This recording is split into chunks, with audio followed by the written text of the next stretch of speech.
안녕하세요. 오늘 소개해드릴 책은 긍정심리학 연구자이자 스탠퍼드 대학교 후보 연구소 소속 칼럼니스트인 에밀리 에스파하니 스미스 저자가 쓴 어떻게 나답게 살 것인가라는 책입니다. 저자는 심리학을 공부하던 중 행복을 쫓는 사람은 도리어 불행해진다는 연구 결과를 접하고 과연 인간을 살아가게 하는 진정한 힘은 어디에서 오는지 탐구하기 시작했다고 합니다.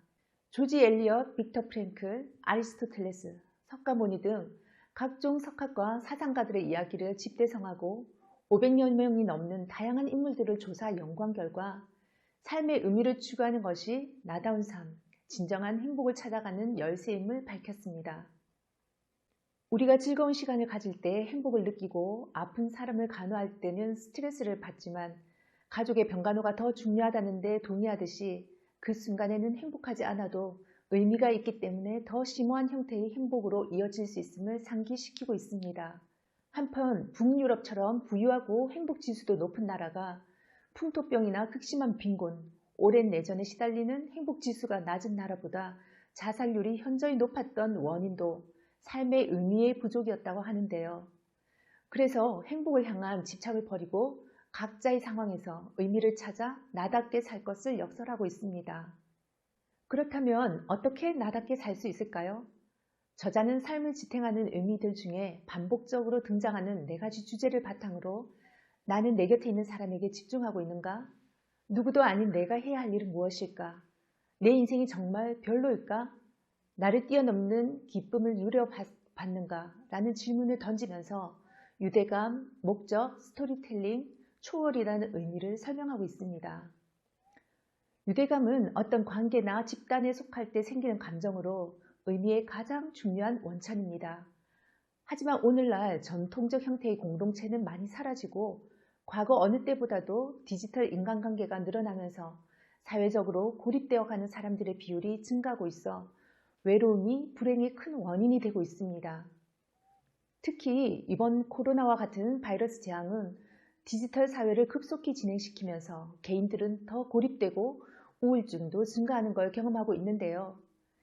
사회에서 하찮은 일이라고 여겨지는 일이라도 조직의 일원으로서 존중받을 때 유대감을 느끼며 가장 단조로운 일조차 중요하다고 잘 해내야겠다는 마음이 생긴다고 합니다. 우리는 잠깐 인간관계를 맺는 동안에도 상대에게 모욕감을 느끼기도 하고 존중받는다는 느낌을 받기도 하는데요. 마음에 들지 않는 동료에게 날선 행동을 하는 대신 따뜻하게 대하고 거리에서 만나는 낯선 사람의 눈을 피하는 대신 인사를 건넬 수 있고 타인을 무시하는 대신 존중하며 사람들에게 먼저 손을 내밀어 친밀한 관계를 맺을 때 삶의 질이 나아짐을 보여주고 있습니다. 목적이라는 의미는 자기 성찰과 자기 이해를 바탕으로 한 방향성 있는 삶을 말하고 있는데요. 저마다의 강점, 재능, 지식, 경험이 자신의 정체성을 이루고 자신의 정체성을 잘 아는 사람은 자신의 가치와 능력에 부합하는 길을 선택할 수 있게 됩니다. 책에 소개되어진 코스 마르테의 사례가 저는 참 기억에 남는데요. 1980년대에서 1990년대 뉴욕이 범죄율이 치솟고 마약 거래의 중심지였던 시절 뉴욕의 가난한 이민자 가정의 코스 마르테라는 아이는 영리했지만 목적이 없는 삶을 살면서 문제아로 여러 번 퇴학을 당하고 지긋지긋한 가난이 싫어서 아무 죄책감 없이 마약 사업을 하게 됐습니다. 사업 수완이 좋았던 코스는 상류층까지 마약 사업을 확장하면서 부를 모으고 꿈꾸던 삶을 살게 됐지만 결국 체포되어 감옥 생활을 하게 됐습니다. 이미 나쁜 식습관으로 키 177에 몸무게가 100kg가 넘게 된 코스는 심장마비로 죽을 수도 있다는 의사의 말에 정신을 차리고 교도소 내에서 식습관을 고치고 운동을 하면서 30kg 이상 감량했습니다. 중요한 건 생활이 건강해지니 마음가짐도 달라지고 과거와 다른 삶으로 살고 싶어지게 되었다는 거죠.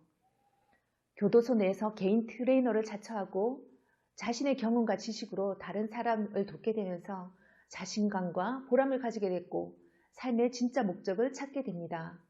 그때쯤 성경을 접하면서 잘못 살아온 자신의 죄를 깨닫고 운동으로 다른 사람의 삶을 나아지게 하는 자기만의 방식으로 사회에 기여하기로 결심했습니다.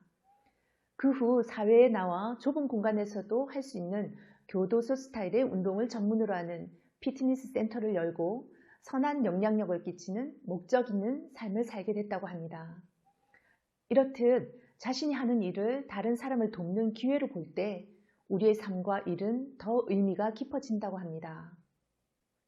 스토리텔링은 청중에게 자신의 이야기를 하면서 스스로 나는 누구이며 어떻게 지금의 삶을 살게 되었는지 또 어떻게 달라질 수 있었을지 이해할 수 있게 할 뿐만 아니라 다른 사람들도 의미를 찾을 수 있도록 돕는다고 합니다. 책에는 소외와 상처, 상실로 고통받는 사람들이 커뮤니티를 이루어 자신의 이야기를 나눔으로써 정체성을 찾아가게 되는 것을 보여주고 있습니다. 그리고 소설이나 영화, 라디오뿐만 아니라 무대 위에서의 다른 사람의 이야기도 자신의 가치와 경험을 돌아보게 해서 상실과 상처를 경험한 사람들이 아픔을 극복할 수 있도록 도움을 줍니다. 한 정신건강보고서에 따르면 이러한 스토리텔링 심리치료가 항우울제나 인지행동치료보다 효과적임을 제시하고 있습니다. 마지막으로 초월이라는 의미는 광활하고 불가해한 우주 안에서 나 자신이 작은 점에 불과하다는 사실이 주는 극도의 겸허함과 같은 느낌으로 별 아래서든 근사한 그림 앞에서든 종교의식에서든 병원 분만실에서든 잠시 동안 초월적이고 신비로운 경험을 할 때 느끼게 되는데요. 책에 소개된 우주 비행사 아폴로 8호 팀원들은 영원한 침묵 속에 떠도는 작고 푸르고 아름다운 지구를 보면서 우리가 지구 위에 함께 탄 사람들이요 형제임을 느끼며 이후 그들은 개인의 목표가 아닌 공공의 이익을 위한 길, 자연과 조화롭게 살기, 신앙, 세계 평화 같은 자기 초월적인 일로 삶의 방향이 바뀌게 되는 등 우리의 삶이 완전히 달라질 수 있음을 보여주고 있습니다. 이렇게 삶에서 유대감, 목적, 스토리텔링, 초월의 힘을 목격한 사람들은 이러한 의미의 원천들을 직장, 이웃에서 활용하고 또 전파하면서 궁극적으로 사회 전체를 변화시키고 싶어 한다고 합니다. 조사에 의하면 이미 미국 같은 탈공업화 국가들은 경제적, 물질적인 안정을 중시하는 물질적인 가치관에서 목적, 지식, 공동체 등 정신적인 문제에 더 관심을 갖는 탈물질주의 가치관으로 가고 있다고 하는데요.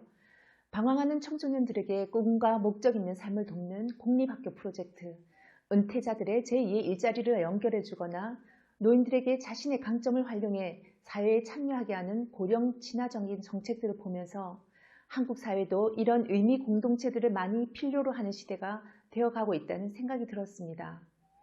이 의미 공동체들을 통해서 자기가 아닌 다른 사람에게 봉사하고 다른 사람을 사랑할 때 더 사람다운 삶을 살 수 있고 그것이 의미의 힘임을 강조하고 있습니다. 이 사랑의 진리는 기독교 가치관의 핵심임을 생각해 볼 때 교회 안이나 밖에서 소외된 사람은 없는지 더 관심을 가지고 서로에게 필요한 공동체와 환경들을 조성해서 의미 있는 삶, 그래서 궁극적으로 행복해지는 삶을 만들어 가야 하겠다는 생각을 많이 하게 하는 책이었습니다. 나와 우리를 돌아보게 하는 시간이었습니다. 감사합니다.